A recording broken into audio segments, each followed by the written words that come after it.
Walt Disney World is huge. It consists of 4 theme parks, 27 hotels with 21,000 rooms, over 30,000 parking spaces, shopping, water parks, and all of the backstage areas needed to run such a massive operation.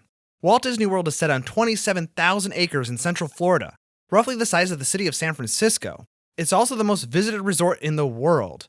Its impressive size and record-setting visitor attendance are amazing, for sure. But what might be even more amazing, especially to a city planning nerd like me, is the special district that gives Disney unprecedented control over its land and municipal services.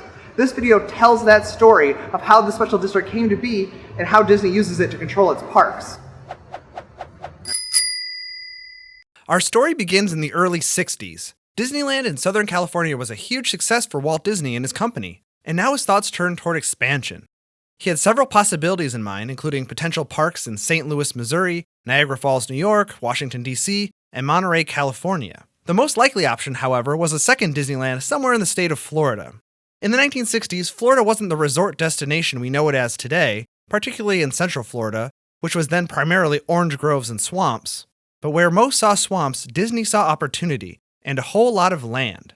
One of Disney's regrets about Disneyland was that he didn't buy more land around the park. Instead, low-quality development grew up around the park and clashed with the high-quality environment Disney created inside the park. Disney wanted enough land to build the park the way he wanted, with a buffer or greenbelt surrounding it.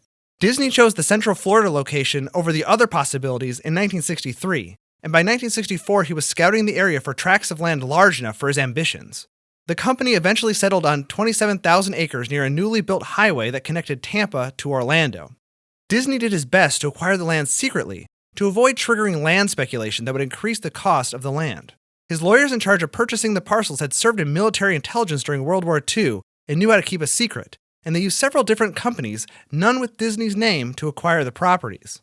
In the end, he was able to buy the entire area for a little more than $5 million, a bargain even in 1965. Now, if you want a history of how the company designed and built Walt Disney World, this is not the video for you.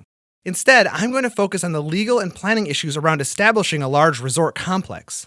It's really interesting, actually, in part because of how massive it is. First of all, the 27,000 acres spanned 2 counties, Orange and Osceola. The company worried about how each county would assess and tax the property, particularly in the early stages when only a small part of the property would be developed. They obviously preferred that the entire property not be taxed as if it was a resort, but as a primarily agricultural property with its lower tax rates.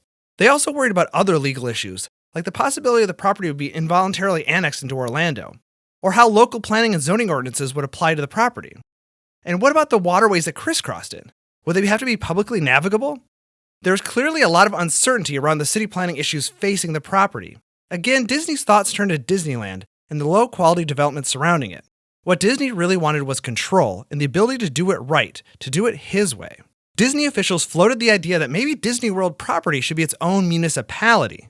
That way it could control its own planning and zoning and its own taxation. The company wouldn't be beholden to the politics of 2 county boards of supervisors. The only problem was that there wasn't a lot of precedent for a corporation founding a municipality.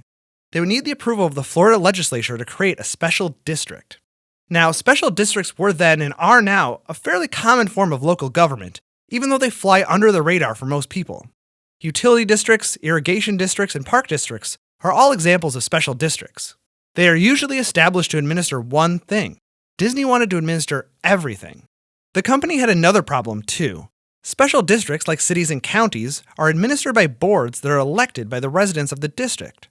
Disney officials recommended that they never build any homes on the property, so essentially the company would have total control over the special district board and wouldn't have to appease residents of the district.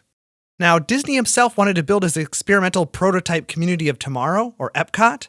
The original plan for Epcot was not the weird combination of dated technology pavilions and people-scale country dioramas it is today, but instead a new vision for urban living that would be the home to real people. So how did they solve this problem? When the state legislature created the special district in 1967, dubbed the Reedy Creek Improvement District, they granted voting rights to landowners only, and landowners got as many votes as acres they owned. Thus, renters and owners of less than a half acre were not allowed to vote for district supervisors.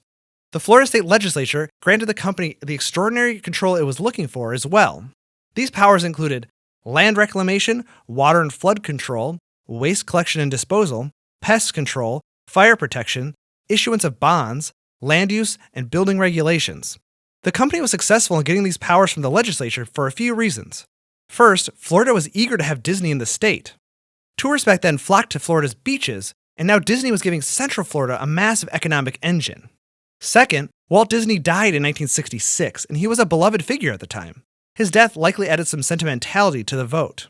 And finally, at the time, the company was still committed to people living in Epcot, and the state wanted to be home to a new experimental community. In fact, many of the powers they bestowed upon the district alluded to this futuristic community. For example, the section allowing the district to operate transportation systems included a line that allowed them to develop systems now or hereafter invented or developed, including without limitation novel and experimental facilities. So now the company had its special district with extreme control over their property. They went even farther than that, though. In addition to the special district, the state legislature approved 2 new cities within the district, the city of Reedy Creek and the city of Bay Lake. Disney controls these cities by only allowing a handful of Disney employees to live there. When the state legislature established the 2 cities, they were able to do pretty much the same things the district was. I say pretty much because there were a few additional powers granted to the cities. They include the authority to build and maintain healthcare facilities, the authority to provide police services, authority to regulate the sale of alcohol, and authority to establish and operate a municipal court. Basically, Disney can issue itself a liquor license when it sets up a new restaurant. Furthermore, the state legislature allowed the cities to provide these services to nearby municipalities, which of course included the Reedy Creek Improvement District. Now, despite the ability to have a police force and operate courts, the cities and district do not operate them. Still, the state legislature gave the cities and district, and really the Disney Corporation, vast authority over their property. This authority was challenged in court in 1968 by the state of Florida. Yes, the state actually challenged the powers they gave Disney in court, and Disney won. Disney actually wanted the case because winning the legal challenge provided them with legal finality. They had the legislature's approval and the courts confirmed it. The Reedy Creek Improvement District and the 2 cities weren't going anywhere. Through the special district, Disney has built transportation, water, and stormwater infrastructure and provided many necessary services, including fire protection to its guests and cast members. Sure, the company doesn't pay taxes to nearby counties, but it also doesn't expect them to provide any services. This arrangement really seems like a win-win-win situation. The state gets a massive economic development engine, the counties don't have to regulate and administer the resort, and the Disney Corporation gets to fulfill Walt Disney's vision of a resort built with total corporate control. The company never built Epcot as Walt Disney dreamed it, but they did build a community called Celebration on district land in the 1990s. The company de-annexed the land from the district so Celebration residents wouldn't have any control over the resort.